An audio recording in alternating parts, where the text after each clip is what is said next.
Joo, eli niin mulla on koko viikon ajan oon saanut kuulla juttuja sitä, kuinka haisee valkosipuli hengityksessä ja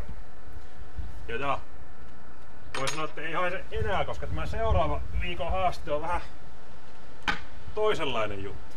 Eli niin Surströmming suoraan Ruotsinmaalta. Kiitos rakkaalle sisarelle, joka tämän mulle toi. Ja tässä on vähän tämmöisiä erikoisvalmisteluja tehty, eli sadekamppeja. Täällä ei kyllä hirveästi sadaa tällä hetkellä, mutta ihan vähän niinku hajun takia. Pöytä on myös suojattu jätesäkillä ja tavoite on se, että pitäisi saada yksi hapansilakka syötyä kokonaan mielellään, ettei oksenneta. Ja tätä voi sitten joku muukin kokeilla, mutta en tiedä. Tää varmaan pitää aloittaa ihan siitä, että tässä on tämä avaaja. Ja mä oon kuullut paljon kauhutarinoita siitä, että minkälainen haju tästä tulee. Ja sehän purskahti näin. Ja joo. Aika mielenkiintoinen. Onneksi siinä nämä sadekamppeet tosiaan päällä. Tuosta pitäisi saada vähän. Tähän semmoista taustaa, että kalojen kanssa on tullut jonkun verran tekemistä. On käynyt muun muassa Norjassa päin joskus. Siellähän on kalatehtaita vielä ja isä työskentelee kalaviljelylaitoksella Inarissa, että tämmöiset hajut nyt sinällään on, että en tiedä, että sadekelikin vähän voi vaikuttaa tää tuuli, mutta ei vielä tunnu mitään ihmeellistä tässä, että niin kuin näkyy niin loiskuu, pannaan vähän enimpiä nesteitä tosta pois. Ja katsotaan sitten. Tässä on tämä auki tämä kansi.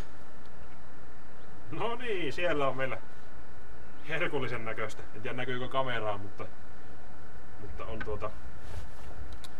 oikein on kalaruokaa ja katsotaan sitten miltä tämä maistuu.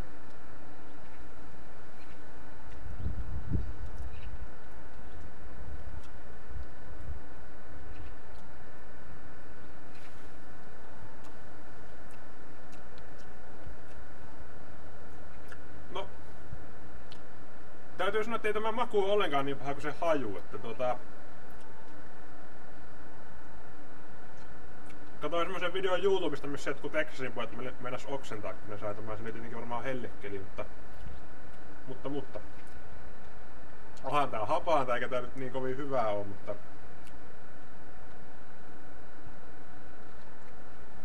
kyllä tätä syö, että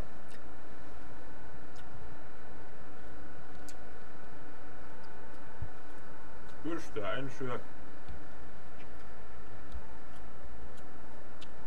Täällä kaikki odotti, että mä oksennan ja tästä tulee kauhea sotku, mutta siinä on muuten selvästi näyttäisi olevan mätiä, eli oikein katsotaan onko tämä minkä makusta.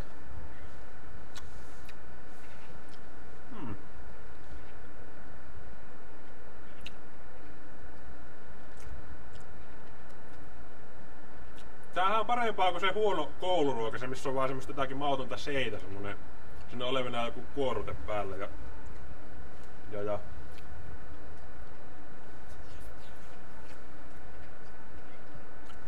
tää on siis tosiaan viikon haaste ja ajattelin, että tää olisi ollut vähän hankalampi sitruunan ja valkosipulin jälkeen, mutta mulla on ehkä makunystyrössä sitäkin vikaa, kun tää maistuu ihan kohtalaiselta. Ja hengitys varmaan haisee tämän jälkeen entistä pahemmalle. Mä vääntän toisen vielä ja täällä on nyt paja-ihmisiä kameran takana, niin ei muuta kuin maistamaan, jos maistuu. Ja viikon päästä taas jotakin muuta sitten. Tämmöstä tällä kertaa.